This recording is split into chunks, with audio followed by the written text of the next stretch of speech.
Hey folks, how we doing? Welcome back to the channel. My name is Dave Wildheart and welcome to the place we check out live musical performances. And this week, it's not live. Can you believe it? What a disappointment. This is a song called One Tin Soldier, and this performance, well, this recorded version is by a band called Coven? How have I forgotten how to say words? I've been in a foreign country for way too long and they pronounce things differently. In German, I would say Coven. In English, would I say Coven? I'm sure you guys will tell me in the comments. This is from 1971, and why are we checking this out? I hear you cry.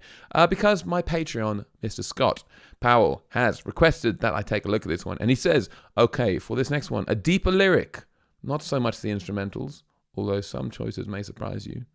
I couldn't find a single live performance of this version on YouTube. Anybody in the late 70s to early 80s will recognize it. Okay? I mean, I haven't heard of any of these words involved. So we're going to go through them one by one. One Tin Soldier is a 1960s counterculture era anti-war song written by Dennis Lambert and Brian Potter. So the original cast, so the band is called The Original Cast, were the first pop group from Canada to record it. And then it looks like that was in 1969. A couple of years later, this band Coven. Are we going to find out how we actually say the word Coven? No, we're not. This band had a hit in the United States, and the lead singer is Jinx Dawson of the band Coven for the film Billy Jack. I mean, none of this means anything to me, guys. Hopefully it's meaning something a bit more to you. Coven is an American rock band formed in Chicago in the late 60s. They had a top 40 hit with the song One Tin Soldier for the film Billy Jack. They're widely credited as pioneers of occult rock, which is extremely interesting because this song is not an occult rock song, at least not in my opinion. I have looked through the lyrics and already I am in love with it. Yeah, maybe, well, I have to wait to hear how it sounds. But from the lyrical perspective, as Scott says, this is all about the lyrics. This is goddamn beautiful. This is absolutely beautiful. It's about these two, like the valley folk against the mountain folk, fighting over something. And when they get there, they realize that basically it just says peace wins. Or, that's a very short version of the actual song. And, well, look, come on, we can all relate to that these days. We all, everything that's going on with America and the Middle East and Ukraine and Russia and all the stuff presumably in Africa is happening as well. It's all about land. It's all about fighting over something where basically, does any of it really matter? And at the end of the day, peace should be the one thing we should be striving for. But hey, I'm not here to wax too lyrical about any of that stuff because I don't know what I'm talking about. But let's just listen to it. I'm very excited. Is it going to be a cult rock sounding or is it going to be like a folk song? Who knows?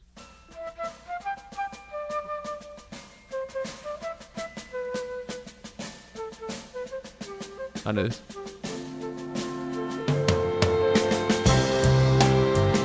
I know that melody.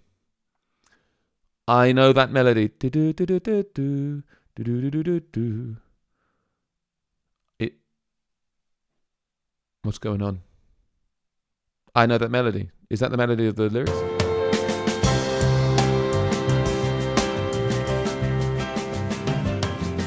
Listen, children, to a story that was written long ago about a kingdom on a mountain and the valley far below. On the mountain was the treasure buried deep beneath the stone, and the valley people swore they'd have it for their very own. Go ahead and hate your neighbor. Go ahead and cheat a friend. Do it in the name of heaven. You can justify it in the end. There won't be any trumpets blowing come the judgment day on the bloody morning after. One tin soldier rides away. Guys, of course I know this song, but why the hell do I know this song? I've never listened to this band. I've never seen this film. I've never heard of the name of the song or anything. yet I know this song. I'm going to have to credit it once again to my parents listening to BBC Radio 2.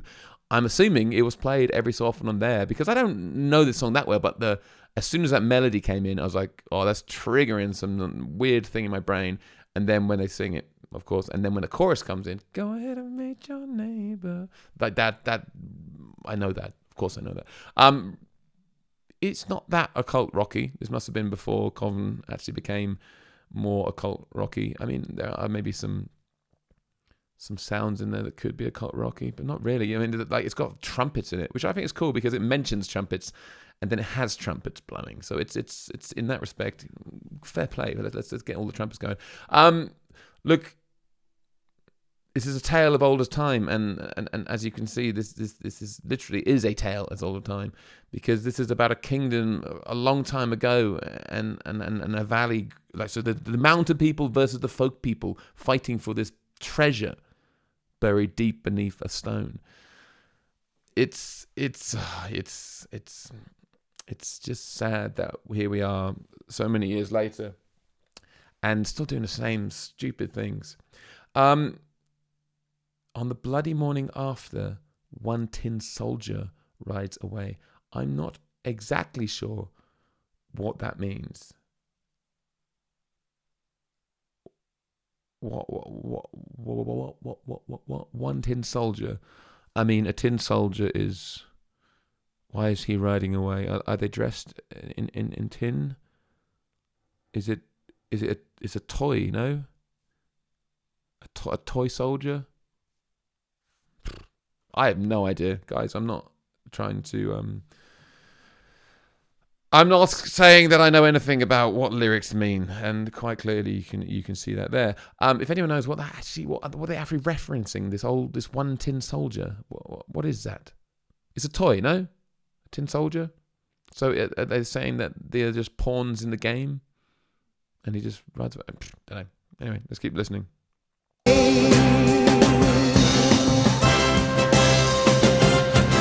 So the people of the valley sent a message up the hill, asking for the buried treasure, tons of gold for which they'd kill.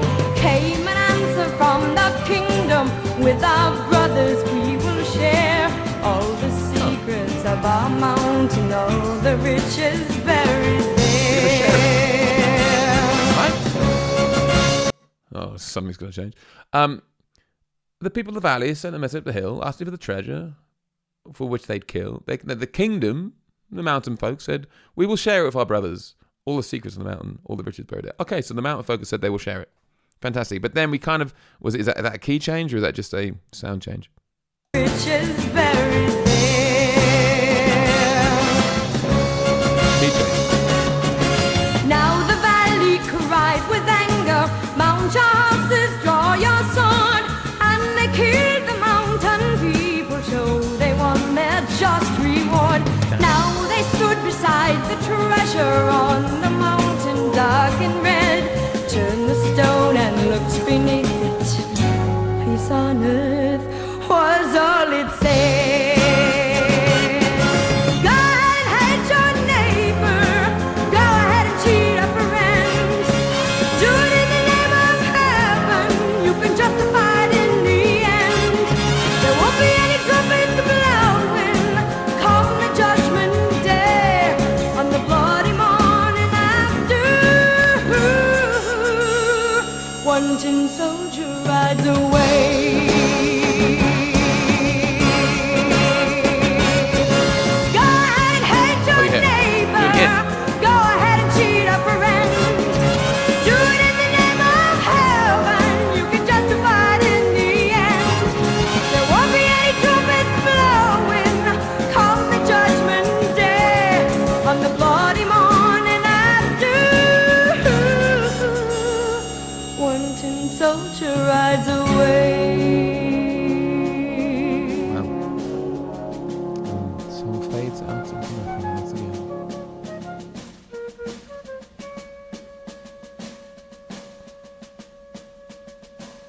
Okay, that's a really I see why Scott sent that through for the lyrics, because that is such a beautiful tale. I mean, it's not beautiful. I guess it's a sad tale more than anything, but it's beautifully written. And beautifully sung. Jinx Dawson. I can see, like, she has this theatrical nature to the way she's singing, which I can see how that could spill over into the occult rock kind of sound, definitely. From other things I liked in this song with that kind of the drums, the starting with this military sounding drums and then finishing with the drums, and then in the middle you have this wonderful song going on.